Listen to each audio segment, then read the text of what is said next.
we wake, hear the birds and see the sun. Side by side our fears are done.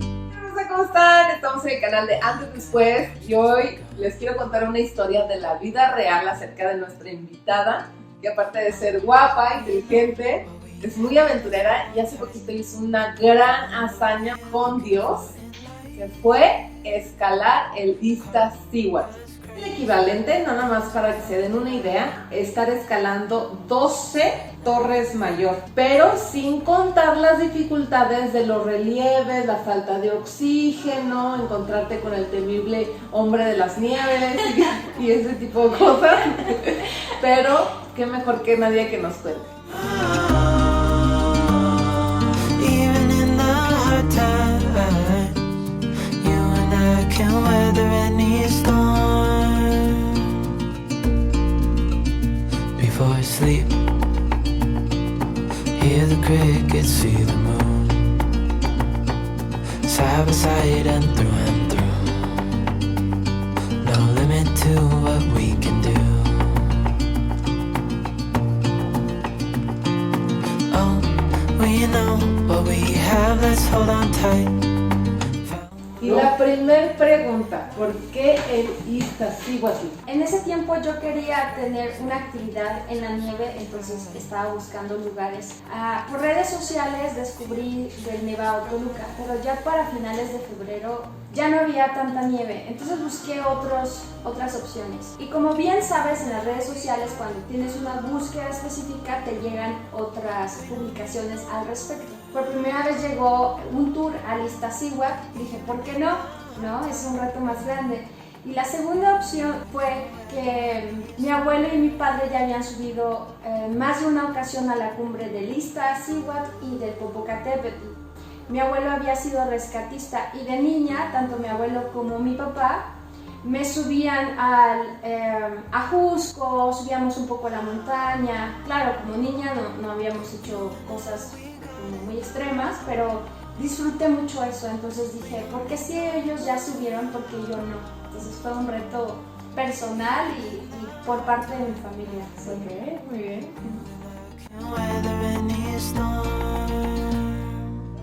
Fue un panorama muy general porque cuando yo tuve la oportunidad de conocerlos me di cuenta que era gente experimentada, que en sus comentarios eran: ay, acabo de subir el pico de Orizaba la semana pasada, no, yo acabo de bajar del Nevado de Toluca, no, yo estuve hace un mes en Perú y escalé tal montaña. Entonces me di cuenta que la gente o el ¿Y tú qué segmento... hiciste? Yo acabo de escalar el cerro de mi casa. No, ni siquiera. Yo subía 2 pisos por escalera y era... ¿no? Entonces el panorama era muy general.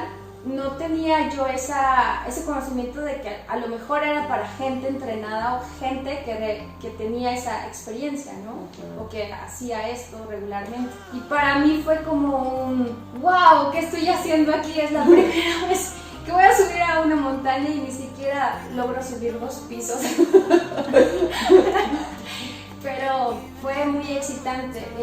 Dentro de esas instrucciones, porque te dan instrucciones, había que tener una dieta y una capacitación de ejercicio, de entrenamiento. Para ese entonces había sido muy poco tiempo antes de subir, entonces mi entrenamiento era 3 semanas. ¡Wow! Sí. ¿Y sabes qué es lo ideal que ellos entrenan antes? Pues yo no lo supe por ellos, le pregunté a mi papá y a otras personas y ellos me comentaron que al menos entre 6 meses a 1 año se necesita un entrenamiento. Y no solo de entrenamiento en casa, no en un gimnasio o correr, sino de estar subiendo a la montaña varias veces para que el nivel de tu oxígeno o la presión de tu sangre se vayan adecuando, porque pues hay retos también arriba por falta de oxígeno, mal de montaña, cosas así. Entonces no es lo mismo hacer ejercicio a un nivel más bajo que el estar ya trabajando o esforzándote a alturas más elevadas. Wow. Sí. Híjole, entonces sí te la aventaste una Sí. vez. Hubo gente que me dijo, no lo vas a lograr con este poco tiempo de capacitación, y en especial una persona me dijo, Nadia, tú no vas a poder, o sea, determinante. Y yo contesté a eso, me da gusto que me digas eso porque me da mucho más ánimo de dar todo mi esfuerzo y de echarle todas las ganas, todos los kilos del mundo. Y eso es algo importante, ¿no? Que siempre va a haber esa parte negativa, pero a mí me dio más ánimo, lo tomé para tomar más ánimo, y eso creo que también fue algo que capacité en mi mentalidad. Pero el panorama sí fue una capacitación y tuvo que ser para mí en muchas formas. Sí, en muy poco tiempo. Wow, Sí. wow.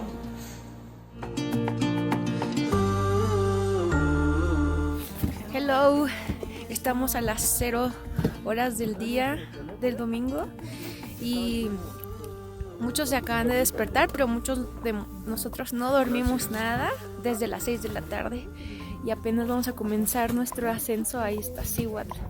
El frío está, y estamos comiendo avenita caliente.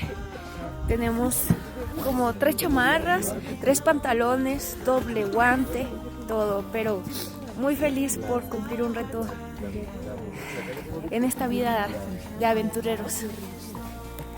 ¿Cuál fue el mayor reto en escalar la montaña? Solo los valientes heredarán el reino de los cielos. Un reto fue tomar ese valor, ese coraje, con el previo conocimiento de que no tenía la experiencia ni la capacitación.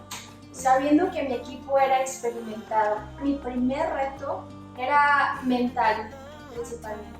El segundo reto era el esforzarme por cumplir con lo que me estaban pidiendo en la dieta, porque es una disciplina también. Una disciplina no solo mental, sino una disciplina física. Hice todo como me pidieron, pero lo que más entrené fue mi mente. Cada vez que corría sentía ese cansancio y yo me decía, bueno, pero ¿cómo va a ser allá en la montaña? ¿Qué vas a pensar cuando sientas que ya quieres rendirte? Y lo que capacité más fue mi mente. Mi reto fue mantener esa fuerza mental, más que física. Ellos comentaban que hay muchos riesgos en la montaña, entonces se volvían otros retos aparte, que se sumaban, ¿no? Entonces parecía que cada vez era una carga más pesada. Y esos retos nos explicaban, pues era falta de oxigenación, mal de montaña, mareos, vómito, caminar 9 horas, ¿no? Eso es una de las, perdón que te Sí. interrumpa, pero es una de las cosas que más me impresionó, porque obviamente si queremos contar esta historia es porque hay un mensaje muy poderoso detrás de todo esto, y me impactó que uno de los retos físicos a los que se enfrentó Nadia estando en la montaña fue escalar, como me decías, por horas, Sí. sin parar. Bueno, los descansos eran de 2 minutos.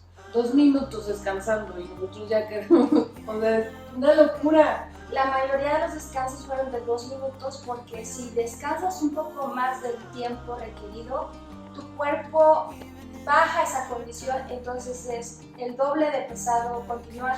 Entonces no puedes perder tampoco ese ritmo. Y también por tu corazón, porque a esa altura tú tienes el corazón latiendo a 1000 por hora y puede también darte un paro cardíaco si estás haciendo un gran esfuerzo y detenerte, ¿no? Había un equipo que, gracias a Dios también, nos cuidó mucho, entonces habían descansos, pero también había que continuar y había mucho ánimo también. Otro de reto también fue que a mí me habían detectado 2-3 meses antes taquicardia. A mí me dijeron, no te preocupes, porque yo pregunté, es que tengo taquicardia y me da como ese temor. Dice, no te preocupes, a todos les da taquicardia arriba. Entonces dije, bueno. ¡Qué tranquilidad! Ya estoy acostumbrada. Wow. Siempre tomar las cosas negativas y volverlas positivas, Sí. como un arma para seguir adelante. Y mejor que es sabiendo que Dios estaba de mi lado. Wow. Oh, wow. Pues fueron entonces retos físicos, retos mentales, retos por todos lados, Sí, ¿no? incluso espiritualmente fue un reto porque para mí era algo imposible, pero la esperanza siempre muere al final. Y sé que era un anhelo, y como dice en Salmos 37:4, que es de mis versículos favoritos, deleítate en Jehová y Él concederá los anhelos de tu corazón, ¿no? Encomienda tu vida a Él, confía en Él y Él hará. Y ese versículo se hizo carne en esa montaña. Sí. Supe que Dios me permitía subir a esa montaña, y cuando Dios te da la cobertura y te da el sí, te da la victoria. Entonces tenía una fe y una esperanza de que lo podría lograr. Sí. ¿Tú crees que Dios es el Sherpa por excelencia? Definitivamente. Y explícales quién es el Sherpa. En Tíbet, que se encuentra la montaña más alta del mundo, que es el Everest, en la cordillera de Himalaya, los Sherpas son gente que nacen ahí. Ya nacen con una fuerza y son los que ayudan a los montañistas que tratan de escalar a la cumbre del Everest, que cargan todas las tiendas, los alimentos, que llevan animales consigo, pero ellos también van cargando muchos kilos. Para mí los Sherpas son gente que ahora con esta experiencia pude al menos tener una más cercana imaginación de lo que es subir con tanto peso. Claro, ellos nacen a esa altura, se acostumbran a esa altura, pero aún así tienen que seguir subiendo y con muchísimo peso. Entonces, para mí, un Sherpa es un hombre sumamente fuerte, que te ayuda a cargar todo el equipaje para que el montañista pueda lograr acercarse a la cumbre. Es el que hace la parte más pesada. ¿Y tú crees que Dios, como tu Sherpa en la montaña, Él te ayudó a cargar todas las cosas que traías encima? A lo mejor, como decías, pensamientos. ¿Él te ayudó a llegar a la cima? Definitivamente.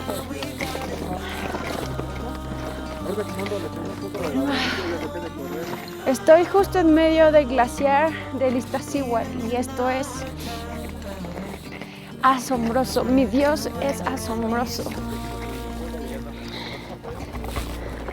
Y tú lo dices y te lo comento y se me eriza la piel. A mí también se me y se me- la piel. Y siento en mi corazón como late, porque recuerdo que en el momento del ascenso fue a las 12 de la noche y fue un ascenso totalmente a oscuras, no había luna llena y lo único que tienes de visibilidad es lo que alumbra tu lamparita del casco, ¿no? A una distancia de 1 metro a lo máximo. Al empezar a dar mis primeros pasos en el ascenso, dispuse todo mi corazón en Dios y empecé a orar. Y yo lo único que hacía, porque los pasos no era como subir rápido, el ascenso fue paso a paso, cortito, cortito y en un ritmo igual constante. Eso fue clave para el ascenso. Y uno podría decir, te desesperas, pero es lo mejor que puedes hacer. Entonces, sabiendo que tenía todo ese tiempo en la oscuridad, enfoqué mis ojos en Dios, enfoqué mi mente en Dios, enfoqué mi corazón en Dios y recordé ese versículo donde Pedro camina en el agua y pone sus ojos en Cristo, ¿no? Y empieza a caminar sobre el agua. En ese momento mis ojos estaban puestos en Cristo, porque dentro de esa soledad, porque hay un silencio total y solamente es estar escalando. Iba orando y no sé por qué mi corazón tendía a dar agradecimiento. Lo hacía en voz alta, pero no tan fuerte. Y solo recordaba cosas y decía, gracias Dios que me diste la oportunidad de subir esta montaña. Gracias Dios porque yo puedo confiar en ti. Gracias Señor porque me has dado la vida. Empecé a recordar cuando tienes momentos como de soledad, que parecen oscuros, que no hay otra cosa que hacer. Justo ahí pude meditar más en mi vida, como que eso te lleva a tener una introspección de tu vida, de tu corazón, de lo que está sucediendo en tu vida. Y ahí yo sentí más agradecimiento, porque era una oportunidad.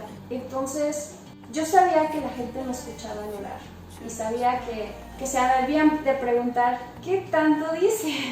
Pero Dios fue mi Sherpa, porque en esa oración, en esa meditación, En esa introspección con Dios, cuando menos vi, ya habían sucedido varias horas. Wow. Y los guías me volteaban a ver y escuchaba a lo lejos que ellos decían, ¿ya viste a Nadia? Se ve como muy fresca. Ellos se sorprendieron sabiendo que jamás había subido una montaña y que ya llevábamos 3-4 horas y yo estaba fresca. Wow.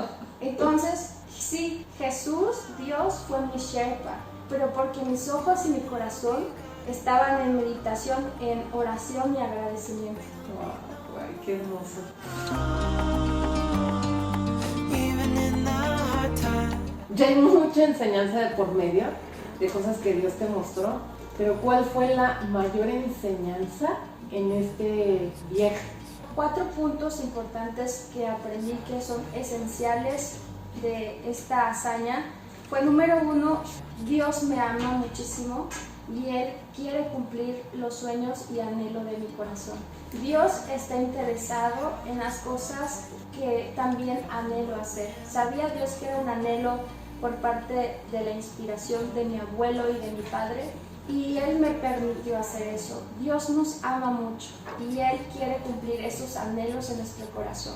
Número 2, Dios necesita gente valiente con fe y un corazón dispuesto. Y dice su palabra que solamente los valientes heredarán el reino de los cielos. El cumplir con esta hazaña, pude darme cuenta de la obra de Dios. Y tenía que tomar fe cuando me decían, tú no puedes hacerlo. Tenía que tomar valor cuando veía que no tenía la capacidad ni la experiencia. Y tenía que tener un corazón dispuesto de confiar en Dios para saber que a través de Él podría lograr ese anhelo. Dios necesita gente con esa disposición, con esa fe y con esa valentía. Y solamente así Dios puede obrar en nosotros para dar testimonio a otros. Número 3, la oración y la gratitud son indispensables y fueron el ingrediente perfecto para lograr esta hazaña. Lo que parecía imposible, solamente con Dios, en oración, en meditación y con fe, pude lograrlo. Y número 4, que siempre hay que testificar en quién podemos las cosas, porque cuando ellos me escuchaban orar, cuando ellos me escuchaban agradecer, cuando ellos me preguntaban, ¿por qué estás tan fresca? Y yo les decía una y otra vez, les juro que yo estoy viendo un milagro ahora mismo en mi vida, y ni siquiera había logrado a la cima, pero ya era un milagro que 7 horas en la oscuridad yo me sentía fresca. Wow. Y una cosa que me impresionó como parte de ese milagro es que en medio de la oscuridad yo no podía ver la magnitud de lo que estaba haciendo. Creo que si la hubiera visto de día hubiera sido 3 veces más difícil. Justo en la parte final, 200 metros antes de subir a la cumbre, cuando ya llegó el amanecer, me di cuenta de la magnitud de lo que estaba yo haciendo. Y para mí ahí fue lo más difícil. Y creo que eso pasa con Dios. Justo cuando vamos a obtener nuestra mayor bendición o un milagro, Llega la parte más difícil. es el momento más difícil. Por eso Dios nos dice, este tiempo de soledad, este tiempo de silencio, este tiempo de oscuridad, es al menos el refrigerio para lo que viene, porque ahí vas a necesitar todavía más fuerza. A veces pensamos que esa es la parte más difícil y ni siquiera es el principio de lo que necesitamos hacer para lograr la bendición o el milagro. Wow. Qué valiosos puntos, Nadia, la verdad. Eso me mostró Dios. Qué aprendizaje tan hermoso, tan valioso, que yo sé que muchos aquí estamos recibiendo y nos estamos quedando con esto en nuestro corazón. Espero que sí. Weather any storm. Estamos en el canal de Antes, después viene la pregunta obligatoria para todos los invitados, que es ¿cuál ha sido tu antes y tu después de haber escalado, en este caso, el Iztaccíhuatl? Antes no tenía la capacidad o la imaginación de lo que era subir una montaña. Antes no había visto obra majestuosa de la creación de Dios. Lo que Dios me mostró ahí, estando en la cumbre, que gracias por Él y a través de Él fue que yo logré estar arriba en la cima. Dios me dio un mensaje en la cima. Ese mensaje solamente pudo transformarme al descender y después meditar, después de recuperarme del cansancio, de la mugre, de toda la experiencia. Yo dije, Señor, yo recuerdo que tú subías las montañas o que ibas a los montes. Entonces busqué en la Biblia y encontré que habían diversos montes en la vida de Jesús, y este fue el monte de la tentación, el monte de la predicación, el monte de la oración, el monte de la transfiguración, el monte de la agonía, el monte de la cruz y finalmente el monte del resucitado.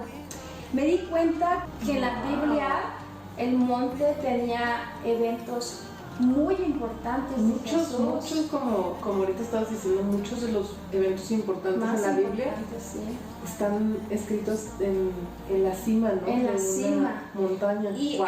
eso me sorprendió, es algo que Dios puso en mi corazón de buscarlo, ¿no? Y después yo le pregunté a mi Dios, ¿por qué en la cima de un monte? Y Él me contestó, en primer lugar, físicamente la cumbre de una elevación es el punto más cercano al cielo.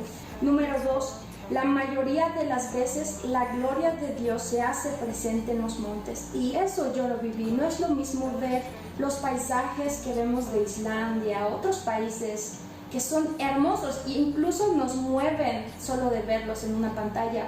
Pero el vivirlos, realmente yo creo que el que tiene poca fe o poco conocimiento de Dios, al ver eso, no le queda de otra más que decir, creer.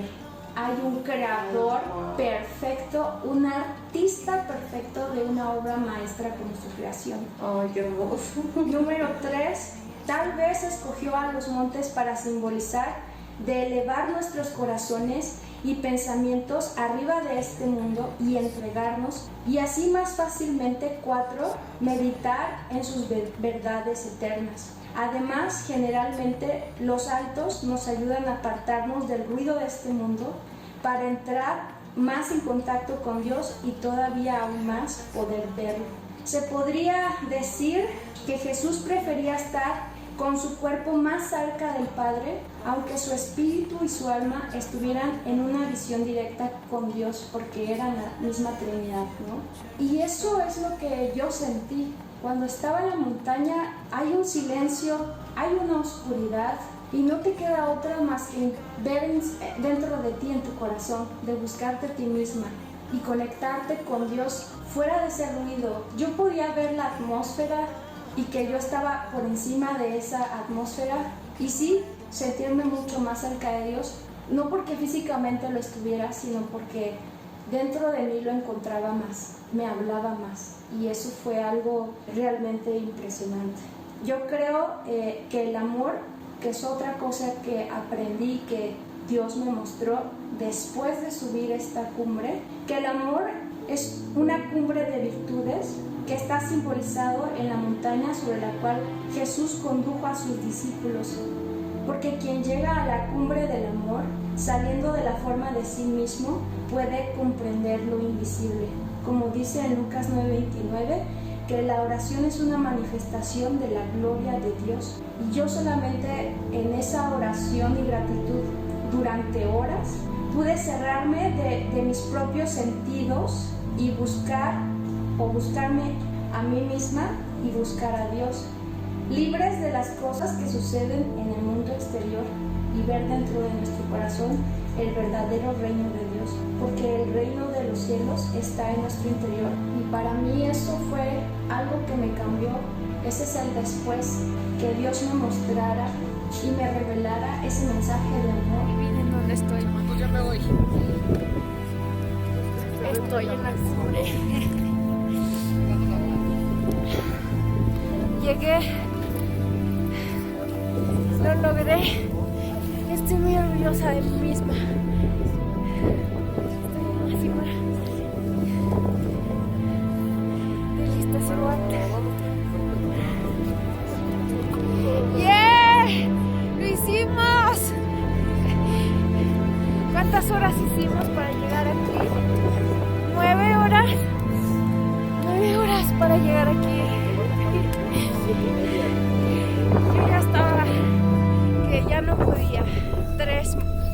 Tres montes atrás ya no aguantaba. Me tiraba en el suelo ensillado, pero ya no te puedes echar para atrás porque sabes que la cumbre está a unos cuantos metros.